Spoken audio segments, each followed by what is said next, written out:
The 10 biggest threats to your food security in 2023. Tip: prepare for a grocery police state, quote unquote. Today's analysis covers threats to food security in 2023 and beyond, starting with the now obvious fact that food inflation continues to worsen almost everywhere. This easily observable fact is now so self evident that no one needs to be convinced of the reality of rising food prices. However, few people have seriously considered where it leads in terms of world famine, civil unrest, revolutions, and more. In 2023 and for the years to come, we're going to see some of the alarming signs of food shortages and panic among populations as well as food retailers.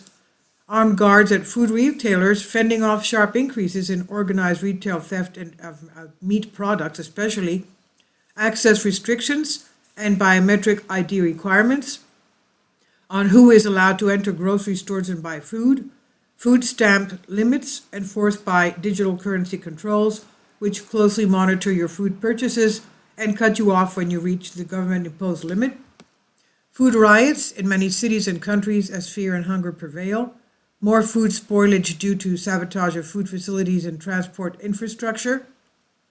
It has increased geoengineering efforts to destroy crops through man-made droughts, flood storms. Full list covered, which also includes interview with David Devine, Add Up 230, Brighton TV presenter and global food analyst.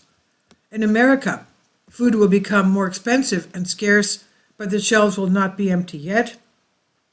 In 2023, the United States will experience significant food inflation as well as intermittent shortages, but shelves will not run off on a large scale.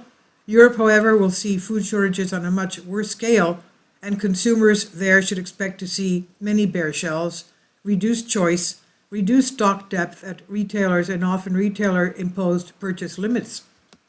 For Americans, the grocery shopping experience in 2023 will increasingly resemble a police state with limited entry, guarded entry, and exit points at some stores, increased surveillance and special in-store guards near the meat departments of many stores. We expect increased car robberies of grocery shoppers driving home, increased robberies of grocery shoppers leaving stores, and increased robberies of home targeting food supplies rather than jewelry or other valuables.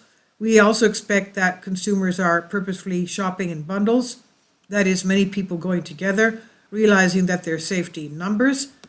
In many areas in urban America, grocery shoppers will arm themselves before the shopping trip as a means of self-defense, and we'll see food shootings in 2023 beyond.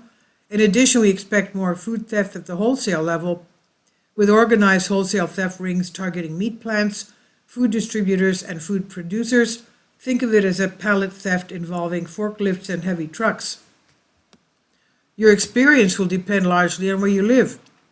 While the grocery police state, quote unquote, scenario will play out aggressively in blue collar towns characterized by widespread theft and police defunding, rural grocery chains likely will not see such chaos. The rule of law is strongest in rural counties and states across America, and the rapid expansion of both concealed carry and constitutional carry laws means that grocery thieves will think twice before robbing rural area grocery stores that are likely to be occupied by well-armed customers. Will people be after each other for food in 2023? We think so, but most of this is likely to be confined to high population density cities inhabited by illegal people. Violence, however, could multiply at any time based on failures of the federal food stamp system, SNAP program, that could result from cyber attacks or power grid failures. Such scenarios would likely lead to spontaneous food riots, followed by wholesale looting of food retailers in affected cities.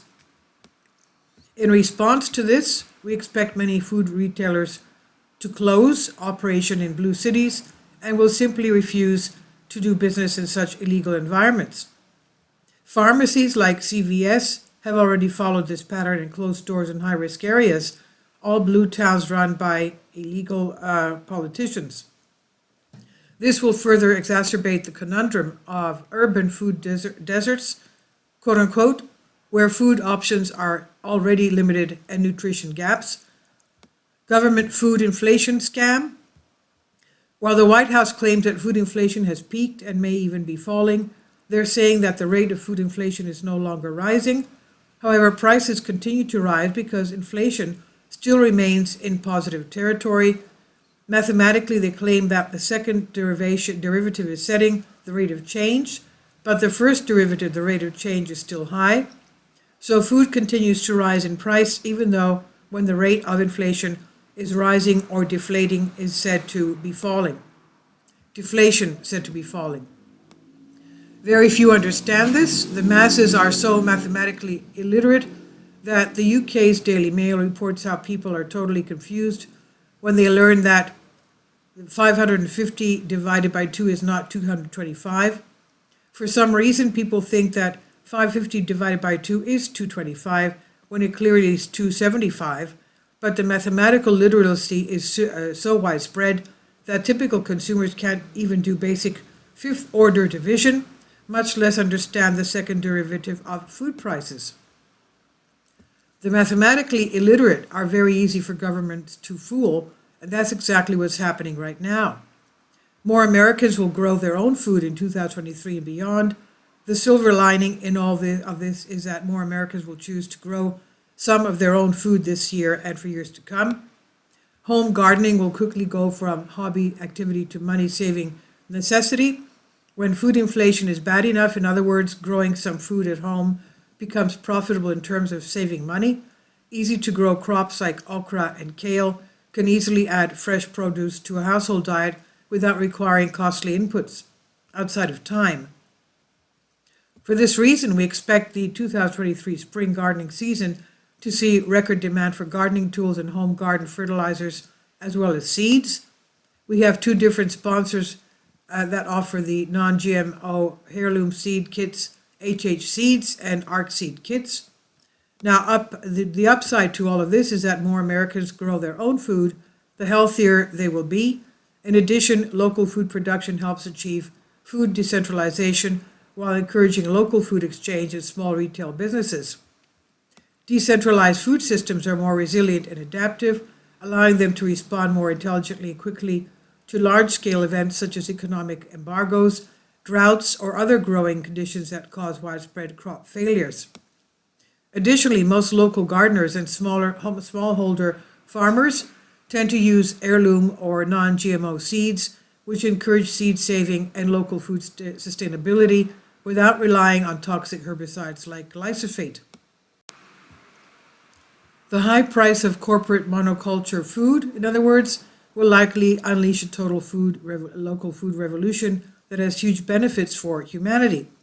It's time for the human race to grow up.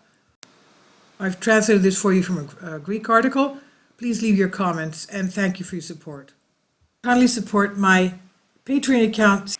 The daily posts are 5 videos daily and they are totally different from what I have on my YouTube channel. Thank you so much for your support and that you find all my content so interesting. You'll find the Patreon account details in the description box